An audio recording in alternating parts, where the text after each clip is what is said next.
தமிழ் சிந்தனை பேரவையினுடைய தலைவர் திரு ரமேஷ்குமார் ஐயா அவர்கள் மிக அற்புதமான முறையில் தமிழ் கலையினுடைய வளர்ச்சிகள் எப்படி இருக்க வேண்டும், எப்படி ஒரு உற்சாகமாக நம்ம தமிழ் கலையை வளர்க்க வேண்டும் அப்படின்ற ஒரு நுணுக்கமான ஒரு விஷயத்தை அற்புதமான முறையில் ஐயா அவர்கள் பேசினார்கள்.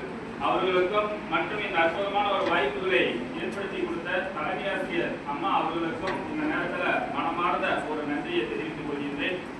இந்த இடத்துல நமக்கு எல்லாத்துக்குமே தமிழ் கலையில இன்னைக்கு தமிழ் அப்படின்னாலே உலகம் முழுவதும் திரும்பி பார்க்கக்கூடிய ஒரே ஒரு விஷயம் என்ன அப்படின்னு பார்த்தீங்கன்னா திருக்குறள். இந்த திருக்குறள் அப்படின்ற விஷயத்துல நமக்கு எல்லா வகையிலுமே நம்மளோட ஒழுக்க நெறிமுறைகளை பற்றி அற்புதமான ஒரு விளக்கங்களை தொடர்ந்து நம்ம கொடுத்து கொண்டிருக்கின்றது. இதில் இருக்கிறவங்க எல்லாத்துக்குமே தமிழ் கலையினுடைய புதுமறையாக இருக்கக்கூடிய திருக்குறள் எல்லாத்துக்கும் தெரியுங்களா? எல்லாத்துக்கும் தெரியுங்களா? தெரியாதுங்களா? கம்மியா வருதுங்க. அப்ப இந்த திருக்குறளை நம்ம படிக்கிறது மட்டும் இல்ல, உங்களுடைய ஒவ்வொருத்தருடைய வாழ்க்கையிலும் ஒரு திருக்குறளை சரியான முறையில் கடைபிடிச்சு உங்களோட நோட்ல எல்லா நோட்லயுமே அந்த ஒரு திருக்குறளை மட்டும் முதலில் உங்களுடைய பெயர் எழுதும் பொழுது அதற்கு கீழே உடைய பிடித்த குறள் ஒன்று அதை படித்து அதற்கு தகுந்த நெறிமுறையோட நம்ம வாழக்கூடிய பழக்க வழக்கங்களை நம்ம பயன்படுத்திக் கொள்ள வேண்டும். இது நமக்கு மட்டுமில்ல, நம்முடைய குடும்பத்தில் இருப்பவர்களுக்கும் பெற்றோர்களுக்குமே இந்த திருக்குறளுடைய முக்கியத்துவங்களை பற்றி சொல்ல வேண்டும்.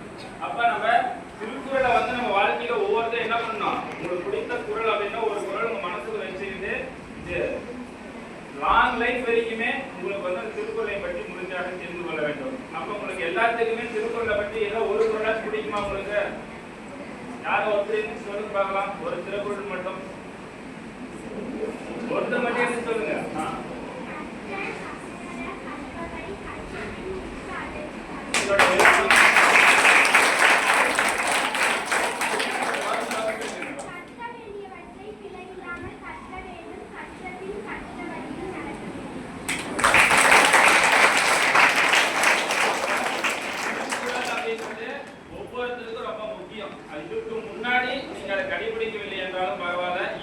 காலகட்டங்களில் ஒவ்வொருத்தரும் ஒரு திருக்குறளை கடைபிடிக்க வேண்டும். இந்த திருக்குறளை ஒரு திருக்குறளை கடைபிடிச்சிங்கனாவே உங்களுடைய வாழ்க்கை நெறிமுறைகள் பல மாற்றங்களை உங்களுக்கு ஏற்படுத்தி நம்மளுடைய வாழ்க்கைக்கு முதல் ரோல் மாடலா இருக்கிறவங்க நம்முடைய பெற்றோர்கள். நம்முடைய பெற்றோர்களை நம்ம எப்பயுமே மதிச்சு பழக வேண்டும். ஏன்னா அதான் பள்ளிக்கூட குழந்தைங்களுக்கு ரொம்ப முக்கியமான ஒரு விஷயம். அது இந்த தருவாயில எதிர்காலத்தினுடைய தூண்கள் நீங்க தான். எதிர்காலத்துல பல சாதனை பெண்மணிகளும் நீங்க தான். அது எந்த ஒரு மாற்று கருத்தும் கிடையாது. அப்ப நம்மளோட பெற்றோர்களை மதிக்கக்கூடிய குணாதிசயங்கள் நம்ம எல்லாருமே கற்றுக்கொள்ள வேண்டும். அப்ப என்னைக்கு பண்ணணும், பெற்றோர்களை மதித்து பழகக்கூடியது சிறு வயதிலிருந்து எப்படி வரணும், பெற்றோருடைய பாதத்தை தொட்டு வணங்கி வாழ்த்துக்களை பெற்றுக்கொள்ள வேண்டும். அப்ப என்னைக்கு வாழ்த்துக்கள் பெற்றுக்கொண்டால் சிறப்பாக இருக்கும். வாரத்துக்கு ஒரு நாளாவது அது எந்த நாள்ல தேர்ந்தெடுத்தா ரொம்ப சிறப்பாக இருக்கும் அப்படின்னு பாத்தீங்கன்னா, நீங்க என்ன கிழமையில பிறந்தீங்களோ அந்த கிழமையில உங்களுடைய பெற்றோர்களையும் தாய்க்கும் முன்னாடி நிக்க வச்சு கிழக்கு பக்கம் நீங்க வச்சு காலை தொட்டு வணங்கி வாழ்த்துக்களை பெற்றுக்கொள்ளணும். யாரெல்லாம் செய்றீங்க? இனி வரும் காலகட்டங்கள்ல அதையாச்சும் கொஞ்சம் கடைபிடிக்க வேண்டும். சுத்தமா சொல்லிடுறேன், ஏன்னா டைம் ரொம்ப அதிகமா குறைவா தான் இருக்குது. அந்த கருத்துக்கள் 2 கருத்து உங்களுக்கு ரொம்ப முக்கியமான ஒரு விஷயம். எல்லாத்துக்குமே ஞாபக சக்தி வேணும் இல்லைங்களா? நம்ம படிச்சுட்டு ஞாபக சக்தி வேணும். இந்த ஞாபக சக்தி அதிகரிக்கிறதுக்கு ஒரு 3 வகையான டிப்ஸ் உங்களுக்கு நான் சொல்றேன். அதை மட்டும் நீங்க கரெக்டான முறையில் கடைபிடிச்சிங்க. முதலில் பாத்தீங்கன்னா உங்களுடைய நீங்க காலை நேரத்துல உங்களுடைய பெயரை பாத்தீங்கன்னா இடது கையில தான் எழுதக்கூடிய ஒரு அமைப்பாட்டை நீங்க பயன்படுத்தி கொள்ள வேண்டும். அப்ப இடது கையில உங்களுடைய பெயரை நீங்க மட்டும் தமிழ்ல எழுதி பழகுங்க. உங்களுடைய மூளையில் இருக்கக்கூடிய செல்கள் சுறுசுறுப்பாகும். அது மட்டும் இல்ல, உங்க பக்கம் இருக்கக்கூடிய வலது மூளை நல்ல பிராக்டிக்கலா இயங்க ஆரம்பிச்சது அப்படின்னாவே உங்களுக்கு ஞாபக சக்தி ஆட்டோமேட்டிக்கா அதிகரிக்காது. அப்ப உங்களுடைய ஞாபக சக்தி அதிகரிக்கிறதுக்கு உங்களுடைய லெஃப்ட் ஹேண்ட் கை சைட்ல கண்டிப்பாக, அது இங்கிலீஷ்ல நிறைய பேர் இங்கிலீஷ் மீடியம் இருக்கனால லெஃப்ட் ஹேண்ட் சைட்ல நீங்க அது எழுதி பழகும். உங்களோட பேரை மட்டும் காலை நேரத்தில் தினந்தோறுமே ஒரு நோட்டை ஒன்று எடுத்து எழுதி பாருங்க. ஞாபக சக்தி ஆட்டோமேட்டிக்கா உங்களுக்கு அதிகரிக்கும். அது மட்டும் இல்ல, எப்பயுமே காலையில படிக்கும் பொழுது அந்த இரவு நேரத்தில் சாயந்தர நேரத்தில் படிக்கும் போது மனக்குழப்பம், சஞ்சலம் அடையும், உடல் சோர்வு வரும். இந்த சோர்வுல இருந்து மீண்டு வெளிவதற்கு ஒரு எளிமையான ஒரு விஷயம். இது ரொம்ப பெரிய மந்திரங்களால சொல்றதெல்லாம் இல்லை. முதல் கண்டு நல்லா நேரம் உட்காந்துருக்கேன். நான் சொல்றதே சொல்லுங்க. ஓம் என்ற பிரணவ மந்திரத்தை மட்டும் 3 முறை உச்சரிங்க. உச்சரிச்சு படிக்க ஆரம்பிங்க. டக்குன்னு நல்ல மெமரி பவர் அதிகம். அதிகரிக்கும். சொல்லாங்களப்ப 3 தடவை சொல்ல ஸ்டார்ட் பண்ணுங்க.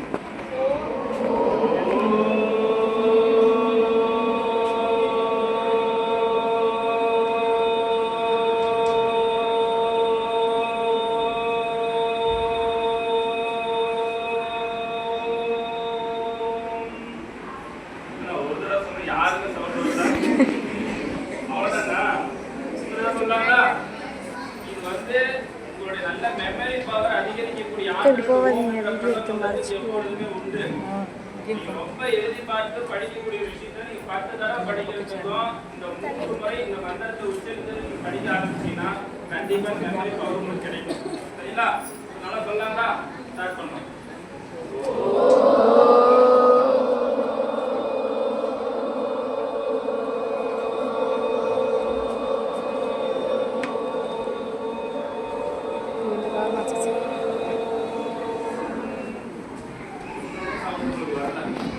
ஒரு சவுண்ட் தான் வெளியே போகுங்க, எல்லா சவுண்டும் வெளியே போகவே மாட்டேங்குது. இதை வந்து என்ன பண்ணணும், தைரியம் பிராக்டிஸ் பண்ணணும். தொடர்ந்து விடாமுயற்சி பண்ணும் பொழுதுதான் உங்களுக்கு நல்ல முறையில முன்னேற்றங்கள் உங்களுக்கு ஏற்படுத்தி கொடுக்கும். அப்ப படிப்பு சம்பந்தப்பட்ட விஷயத்துல இந்த 2 விஷயங்கள் உங்களுக்கு ஞாபக சக்திகளும் அறிவு குறிப்புகளும் உங்களுக்கு நல்ல ஒரு வளர்ச்சி ஏற்படுத்தி கொடுக்கும்.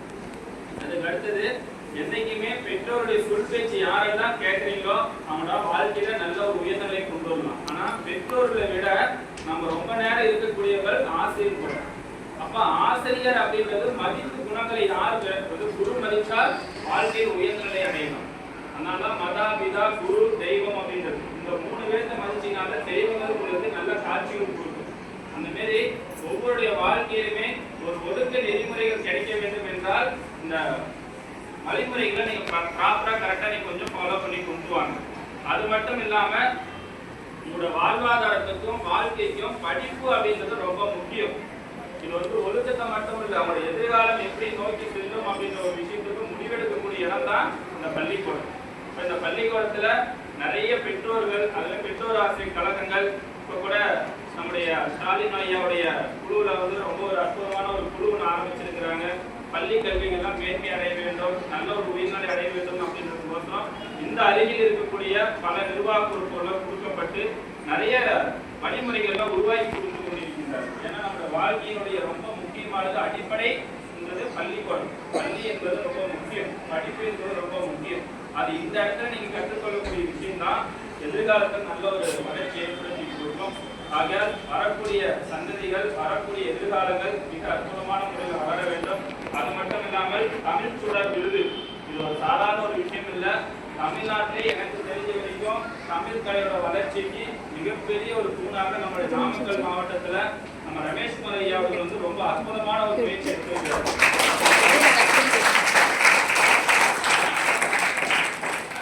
மாவட்டத்திலுமே போய் இந்த மாதிரி ஒரு விஷயம் அவரே தேடி போய் ஒவ்வொருத்துக்கும் தமிழ் கலை வளர வேண்டும் அப்படின்ற ஒரு பெரும் முயற்சி எடுத்திருக்கிறாரு. அதனால ஐயா அவர்களுக்கு இந்த நேரத்தில் மனமார்ந்த ஒரு வாழ்த்துகளையும் இந்த நேரத்தில் தெரிவித்துக் கொள்கின்றோம்.